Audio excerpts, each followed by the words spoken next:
Hi, let's do a few more problems from canonical transformation. One kind of problem that we'll do today is to check whether a given transformation is canonical. There are a number of ways to do that, but we'll stick to two methods for finding whether a given transformation is canonical. Right? So the tests or the conditions for a transformation to be canonical we have already discussed in the previous class. From this relation, from the fact that so we derived this relation by demanding that there has to be modified Hamilton's principle obeyed in both cases, right? Whether it be in the new set of coordinates or momenta or in the old set of coordinates and momenta.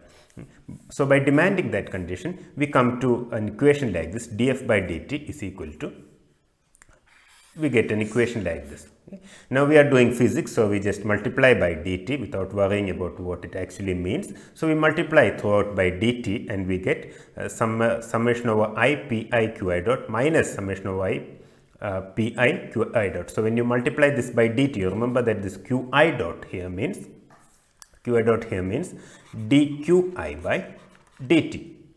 So we get an equation df equal to pi dqi minus capital Pi d capital Qi. Remember here, even though I have started with the summation symbol here, when I went to the last step, I have used the Einstein summation convention. Alright, that's always the case. Okay, whenever a repeated index is there is a repeated index. Okay, whenever there is a repeated index, always remember that there is a summation.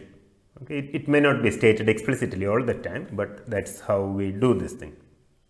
Okay, so we see that this particular combination, if it's a perfect differential, then the transformation is canonical. Actually, we have started with this condition for the transformation to be canonical, and we have come, it has boiled down to the fact that this combination has to be a perfect differential. Okay. So here we have taken the case where the generating function has no explicit dependence on time. Okay. That's the kind of problems that we will be encountering. So this is one way to check. What's the other way to check? The second way to check is that we remember that the Poisson bracket has to be invariant under canonical transformations. Why do we say that? Because we said that if we start with the Poisson brackets as the postulates, we could axiomatically derive all of classical mechanics. So whether it's old coordinates of momenta or the new coordinates of momenta, if the structure of classical mechanics has to remain the same, that means that the fundamental Poisson brackets have to, the fundamental Poisson bracket relations have to be obeyed both in the old set and the new set. So that's another way to check. So if we are given a transformation from an old set of coordinates to new set of coordinates, if we know that the old set of coordinates are if we want to know whether the new set of coordinates are canonical, we just or if we want to check whether the transformation is canonical, we just check this thing with the new set of coordinates, okay, and momenta. Right? You could as well check, okay, if it's more convenient for us to check q with p with respect to capital Q comma capital P, we could check this also. That also would give us the same result. All right, because if a transformation is canonical, then the inverse transformation also will be canonical. All right, so that's one way to check this. So you could either check Q with P with respect to small q and small p, or you could check small q with small p with respect to capital Q and capital P. All right, and this relation has to be satisfied. Now, if you are checking Q with P, we could either use the fundamental definition for Poisson brackets using the derivatives, or if we can bring it into combinations. If these are functions of small q and small p, then we may have to use the fundamental definition for Poisson brackets, or we could in some places we could just make use of this fact. Okay, qi with pj is equal to delta ij, because we are already assuming that this is a good set of coordinates and momenta which obey the basic axioms of classical mechanics.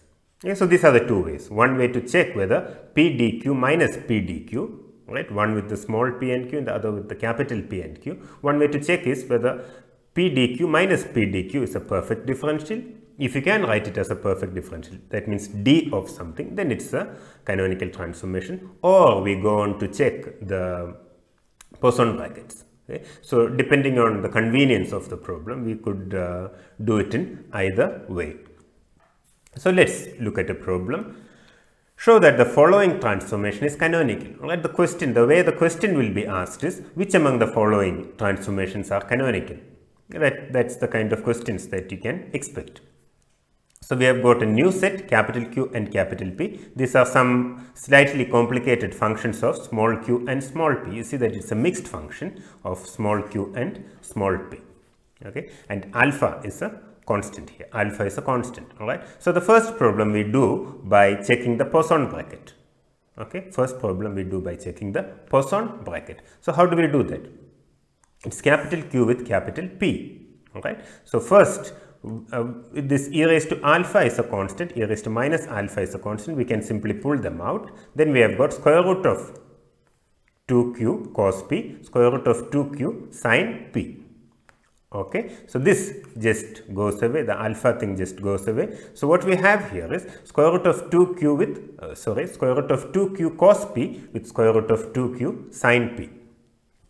Okay, all right. Now, how do we do this? We know already how to do this. If we have something like AB with CD, we know exactly how to do that. So, but we need to look only at the non-zero Poisson brackets. All right, you don't have to expand out all the terms. We need to do only the non-zero Poisson brackets. So, which are the combinations in here that are non-zero? Look here, you've got a square root of 2q, square root of 2q with square root of 2q, that's 0. Okay, so the only non-zero combination for square root of 2q is sin p, sin p. So we have to take that combination only, right? The rest are 0. So we take only the non-zero terms to start with. So we take the combination square root of 2q with sin p, that's the only non-zero term corresponding to square root of 2q. So we take this, that's what I have here, square root of 2q with sin p. Okay, and then what are the terms we left out? We have got a cos p here and a square root of 2q here. So that's why I have got square root of 2q cos p multiplied by square root of 2q with sin p. Is that the only non-zero term? Yeah, that's the only non-zero term for square root of 2q. But if you start with cos p, there's one more non-zero term, and that is cos p with square root of 2q. Right? So we write that combination here. Next, we have to take all non-zero combinations. Okay, and what we have left out is square root of 2q sin p. Okay, that's the square root of 2q sin p I have here, and then the Poisson bracket of cos p with square root of 2q. Okay, now so this is, we just use the fundamental because these are sin p here, functions here. Let's use the definition for Poisson brackets in terms of derivatives. So this is square root of 2q cos p, that stays there, and again we need to look only at the non-zero part in this. We need to look only at the non-zero part. All right. So the first thing is to take the derivative with respect to q of the first term and derivative with respect to p of the second term. That's what I have here. Okay, first term. So if you have this u with v, we know that. Okay, if it's okay, we know that this is dou u by dou qi, dou v by dou pi. Remember there is a summation here, but here we are dealing with just one dimension, so that summation doesn't matter. And minus dou u by dou pi, dou v by dou qi.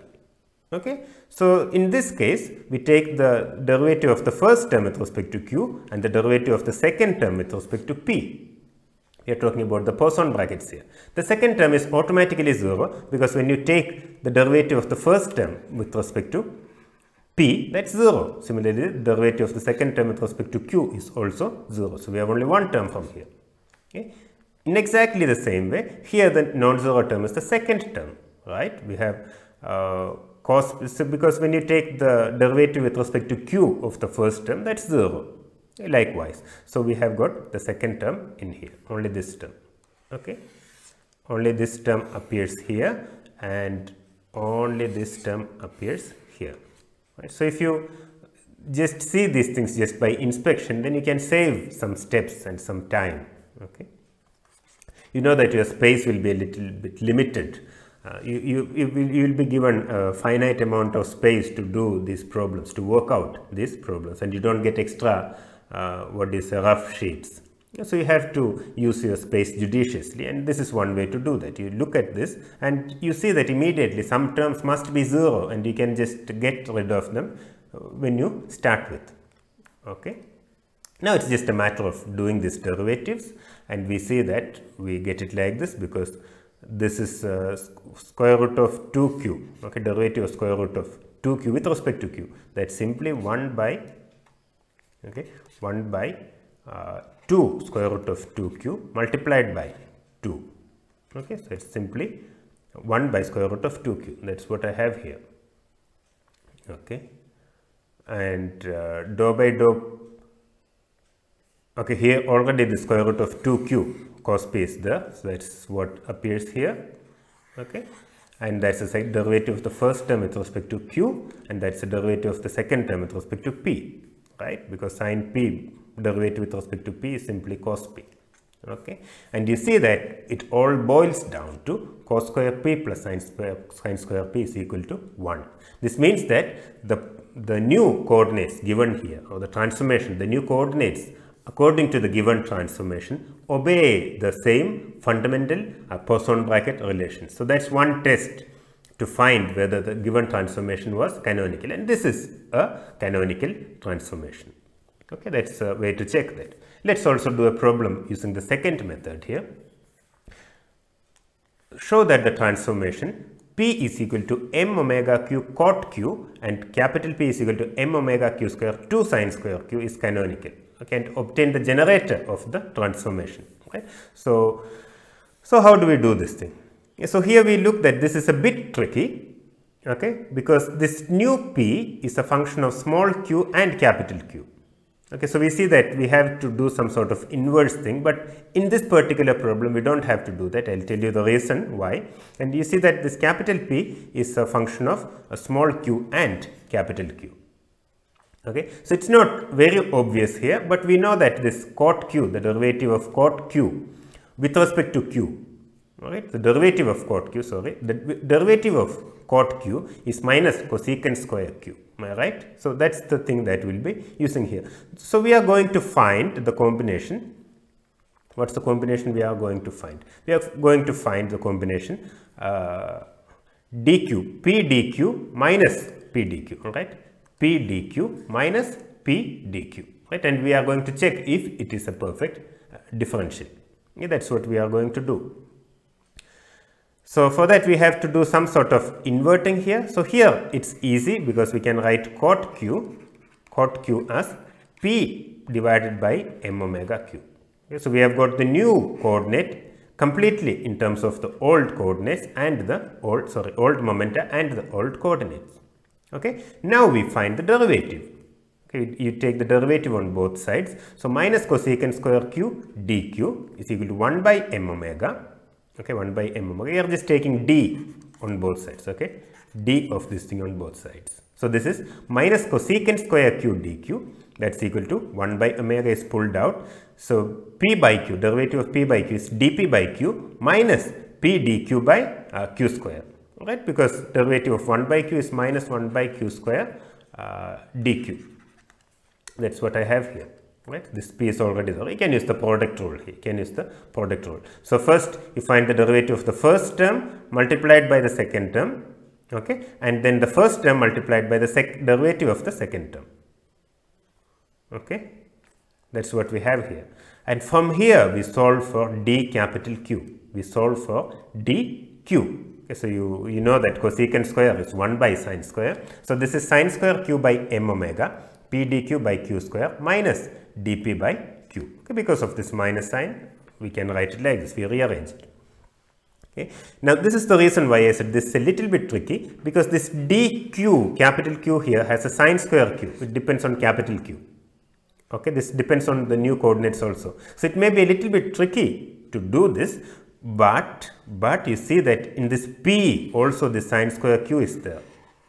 Okay, in this capital P also there is this 1 by sin square q. So when you do p dq, okay, when you do this p dq, the sin square q will get cancelled.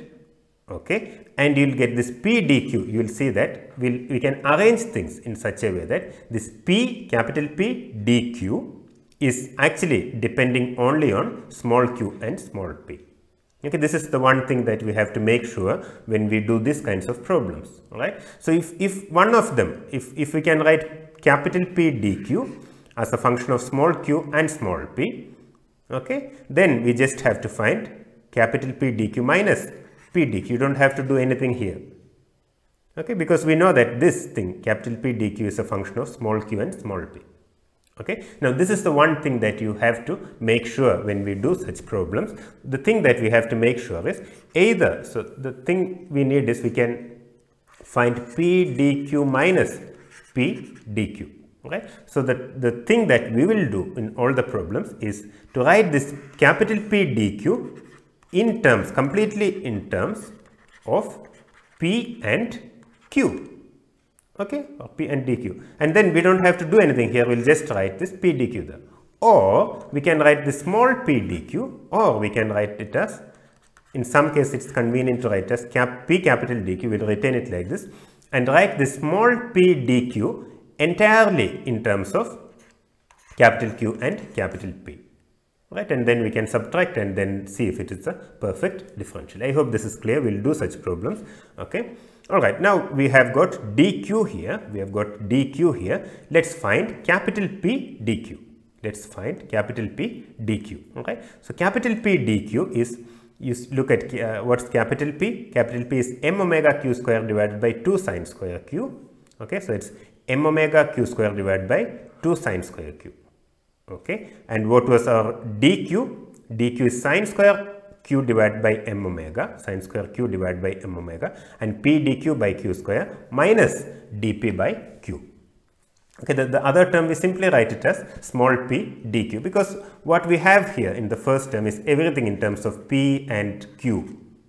All right, we have it entirely in terms of p and q, so we can just easily combine these terms. So we see that for make things easier, the sine square q gets cancelled in this problem. Okay, and we have only small q dq and small p. We have only small p and small q in the first term, and also in the second term we have only small p and small q.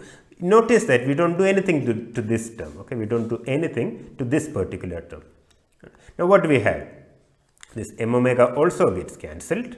Okay, so we've got q square by q square, that's simply p dq. Okay, and there's a 2 here, don't forget this 2. So this is simply p, this here, p dq divided by 2, this 2. All right, this q square also gets cancelled. Okay, so this is p dq divided by 2. You see that things are getting simple now. And then it's minus q dp divided by 2, minus q dp divided by 2, because there's a q square here, it cancels with this q. Okay, one of this q cancels with this q, and then you have got a q dp divided by 2. This 2 also will follow. Okay, and then we have got a minus p dq from here. Don't forget this term, right? And what is this? This is p dq by 2 minus p dq. So that's equal to minus p dq by 2 minus q dp by 2. Right. So this minus 1 by 2 you can pull outside, and then simply it is p dq plus q dp. Right. We see that things have simplified greatly, and easily we can write this as the derivative of pq. Okay, that's derivative of minus the derivative of pq by 2. Okay, that's a total derivative. Right, that's a total derivative. We can write as a derivative of a total term. Now, in such problems, all right, one trick to do is to check. So we see that there is p and dq. Okay, there is p and dq here. All right, one way to check is immediately write it as d of pq. Okay, d of pq. It changes derivative from the first term and write as d of pq, and then actually carry out this derivative and check whether we can get this term. All right. So in some case it may not be obvious that this is a total derivative. So the one way to check is that you look at the first term, okay, and you will have something like this. You simply write as d of pq, and then actually carry out this derivative and check whether you get back this term. All right. We will have to do it like that. But in this case it's rather obvious. So it's d of pq by 2. What we have found is capital P dq minus small p dq. Okay. So we know that P dq minus P dq is a perfect differential. Okay, so we have got, so this we can write as, this is actually capital P dq minus P dq is minus df. Alright, so this capital F we can write as simply half pq, half pq. Right, this is minus df, so F is half pq. Right. So, and we already know P and Q, and we get a mixed function half m omega q square cot q. That's the generating function here. Okay. We see that this is a generating function of the type, f of q comma capital Q. You know how to do the transformation equations. You can find the transformation equations and check whether we get the canonical transformation that we started with. You can check that. Okay, so in this case, finding the generating function is easy, right? Because we know that what we found was df. Right, now I hope this method is clear. You need some practice. Let's do one more problem. Okay, show that the transformation q is equal to square root of 2p sin q and p is equal to square root of 2p cos q. Okay, is canonical. Now this has to be easy to do, to find the total derivative, because we see that the small q is completely, we are already given a nicely arranged equation. A small q is completely function of capital P and capital Q, and the small p is a function of capital P and capital Q alone, or there is no mixing here. The correct transformation equations are given.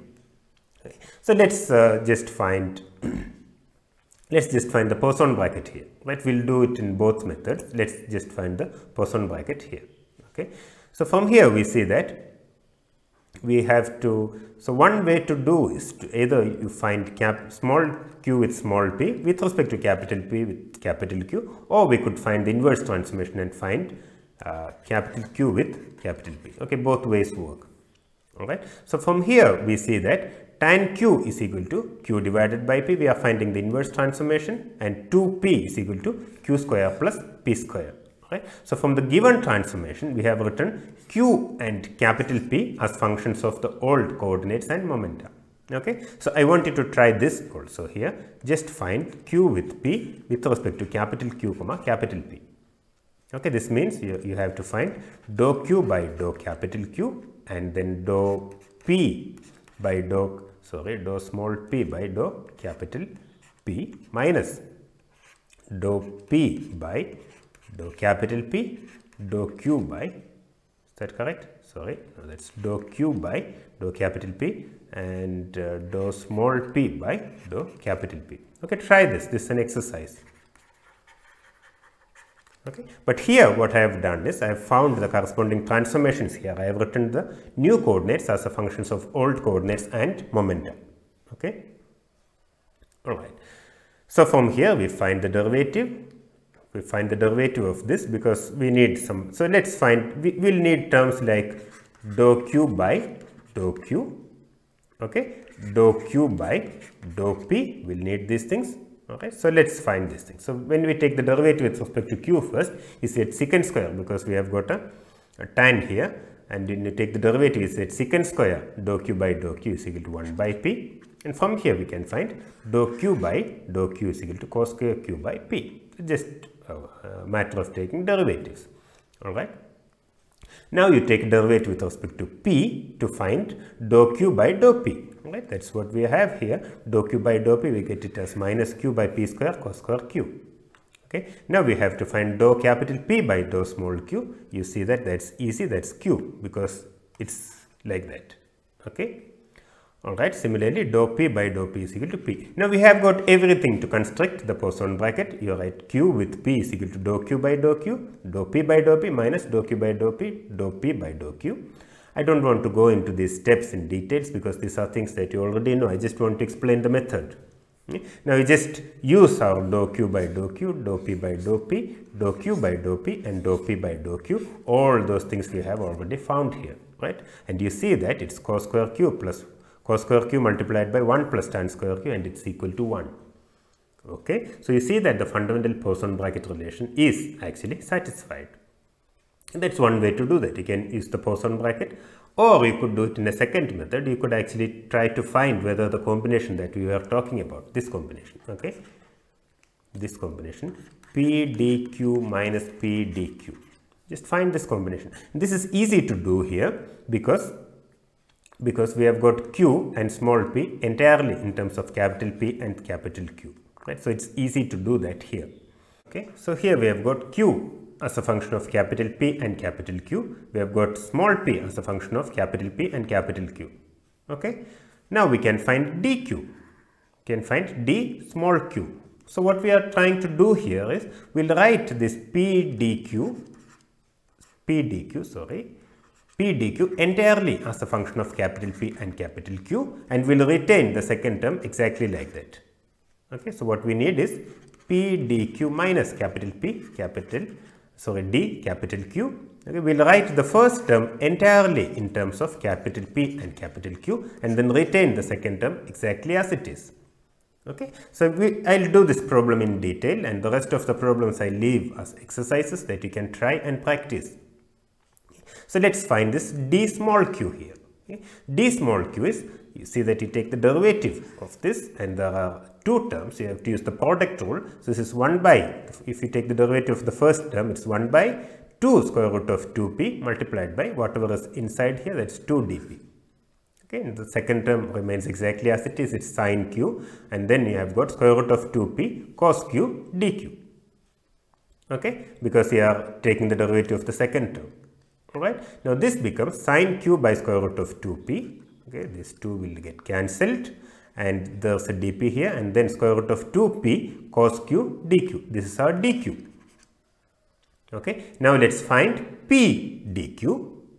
Right, we already have p in terms of capital P and capital Q, so we write this p here. This is simply capital P, and you just substitute this dq in here. Alright, and the second term, since all these terms here are functions of capital P and capital Q, we write the second term simply as minus capital P d capital Q. We don't do anything to that term. Alright, this is the easiest way to do this problem, I think. Okay, now you multiply this in, you get cos q sin q dp, okay, plus 2p cos square q dq. I just multiply this inside. Okay, you get cos q sin q dp plus 2p cos square q dq minus p dq. Okay, now we have got cos q sin q. Cos q sin q. What's this cos q sin q? We know that sin 2a, sin 2x, or sin 2x is equal to 2 sin theta cos, 2 sin x cos x. This means that if you have sin x cos x, you can simply write it as sin 2x divided by 2. Okay, that's what we do here. We can write this as sin 2q divided by 2. I think I missed this 1 by 2 here. Okay, so 1 by 2 over there. It's half sin 2q dp plus, and from here you see that you can pull this p dq outside. This is one thing that we can often do in such problems. So you pull this p dq outside, and you see that it's 2 cos square q minus 1. And what's 2 cos square q minus 1? 2 cos square q minus 1 is, if you remember this, cos 2x. We have got this formula. Cos 2x is equal to, cos 2x equal to 2 cos square x minus 1. Okay, so we write as 2 cos square q minus 1, and 2 cos square q minus 1 is simply cos 2x. So we can write as cos 2q here. Okay, now again I forgot this half. This half sin 2q dp plus p dq cos 2q, and you see that there's a half here, right? So maybe I'll just write it as divided by 2 over here. I'll correct it in your notes. Okay, sorry. So you have got this half here. Now what we do is, we have got the first term like this, and as I said, the trick is to do, here it's kind of obvious, but the trick is to do, you have a dp here. Alright, this looks like one term multiplied by the derivative of the second term. So we try something of this form. This is d of sin 2q divided by 2. We just try this. Okay, d of sin 2q multiplied by, of course, p. Okay, because we see that the first term matches, right? The first term would be sin 2q by 2 multiplied by dp. Okay, product rule. that matches. We just have to check whether the second term matches. So we do this here. This is sine 2q by 2p. We see that the first term actually matches. What's the second term here when you take the derivative? It is p multiplied by d of sine 2q divided by 2. Okay, so that's p multiplied by d of sine 2q by 2 is, so it's p by 2 multiplied by, this is actually cos 2q multiplied by 2 if you take the derivative, and then you have a dq. You just cancel this and it becomes p cos 2q, okay, or p dq multiplied by cos 2q. That's exactly what we have here. Okay, it's p dq multiplied by cos 2q. So this is a trick that often works. All right, you look at the first term, you will have something like dp or dq or something. So you write it as derivative of the whole thing. Okay, you can imagine this is some sort of a product rule, and you write down, and then you can check back whether this is correct. All right, in some cases it's not necessary. By looking at the expression, you see that it is indeed a perfect differential. Here it's not very difficult to see. In some cases, all right, if you are not familiar with the derivatives, the first thing that you can do is to check. Take the first term, all right, and there's a dp here. So what I do is that I imagine this is some sort of a product rule, and I check d of half sine 2q, because the first term is unchanged, multiplied by p. This is what I check, and if I get back this expression, it's a perfect differential. That's it. Okay, that's the way to do that. Okay, so I have given you a few more problems. I don't think there's point in repeating this, but I have given the solution here. You can try this. Okay, we got capital P is equal to half p square plus q square, and capital Q is equal to tan inverse of q by p. Okay, you can again see that this is easily done because we have got p entirely in terms of small p and small q. Okay, similarly, you have got capital Q entirely in terms of small q and small p. Okay, you can try the Poisson brackets, fine, that will work. Okay, try it in both methods. Okay, try it in both ways. Try it both ways. Okay. Now here, if you want to do the second method, right? So if you want to try the to find the perfect differential thing, what we find is that we find dp. Sorry, we find p dq from here, because it's easy to find dq from here, and you see that this p dq will be entirely in terms of small p and small q. Okay, so if you find this capital P d capital Q, this will be entirely in terms of small p and small q. So you simply can write the second term as p dq.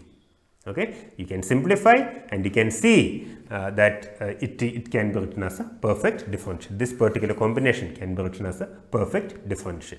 Okay, that's what we do here.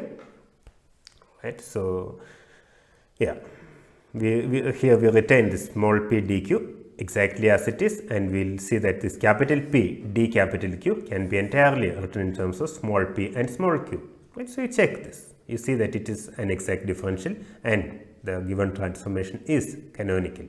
Okay, here's another problem. Again, I leave it to you. Again, you see that this is capital P entirely in terms of small p and small q. You have got a capital Q entirely in terms of small p and small q. So you can do exactly the same thing. You can find p dq. You will see that this will be entirely in terms of small q and small p, and you can simply find p dq minus capital P d capital Q. That will give you the answer. Okay, so in this case, again, if you look at this last term, okay, if you look at this last term, it comes like this. It comes like this. So you take the first term, and this is what we'll check. We'll try to write this as d of, here we have got a dq. So we'll remove this d and write it as d of p minus half sine 2p, okay, multiplied by q. Okay, what I've done is I've taken this d outside. Right, now you check this derivative. Now you check this derivative. Obviously, the first term will give you this, because the first term multiplied by the derivative of the second term, that will give you this term. Fine. Does it reproduce the second term? That's the question. So that would be q multiplied by d of p minus half sine 2p. Does it give you this term? Okay, and you will see that indeed it does. Right, indeed it does. So that's one way to check it. Okay. Alright. Again, there's one more problem here. I don't want to repeat the same method again. In this case, I have done the Poisson bracket, but you can check the other thing also. Okay, check the other method. So please get practice with this, and it should work. Right? The only way to do these problems quickly is to get more and more practice. All right. So here I have given you the solution. You must try this. All right. Before looking into the solution, you must try this, because such a problem is often, almost always asked for the examination, and you should be able to solve this. And most of the problems that I have included here are questions that were asked in the previous examinations. Okay. Again, we have got another problem here. You should try that and see. You can use the same method that we did earlier. Okay, here you may see that it's not obvious unless you are very familiar with the derivatives of trigonometric functions. You will see that it's not really obvious. So here we see that the first term is p plus cot p plus cot p dq. So we immediately try this thing. Is it d of p plus cot p multiplied by q? That's what you try. Okay, you try and you see if you get this term. Right? You try if you get this term. Right? And it may not be obvious here, but you will see that it actually works. Okay. So in this case, this is a nice exercise. You can try. You can, from the first term, you can take a hint and write it as d of p plus cot p multiplied by q. Okay, and then take that actually the derivative of this. Obviously, the first term will be here. Now, do we get the second term? That's the question. Okay, and you will actually see that it actually works. Okay, you'll see that this transformation is indeed canonical. Alright, here is another problem. We have done many problems where we have checked whether a given transformation is canonical. Okay, here is another problem. Find the canonical transformation generated by this generating function. Okay, you are given a generating function and you have to find the canonical transformation. Okay, this is easy because we already know the trick to do this, right? You see that here your f, we can simply write it as our function is our generating function is a function of small q and capital Q. Fine, we got the functional dependence. Okay, so when we write this, we always write the old coordinates first, old coordinates or momenta first. This position for old and this for new. Okay, we see that here small q appears in the first place. Okay, we had reserved the first place for what do you say? We said that on the first place it should always be the coordinate. All right, so we can simply write small p is equal to dou f by dou q. No minus sign because this q appears in the first place.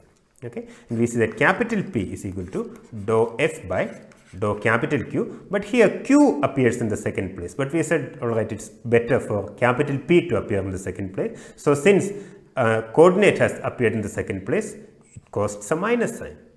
Okay, so this, remember this rule again.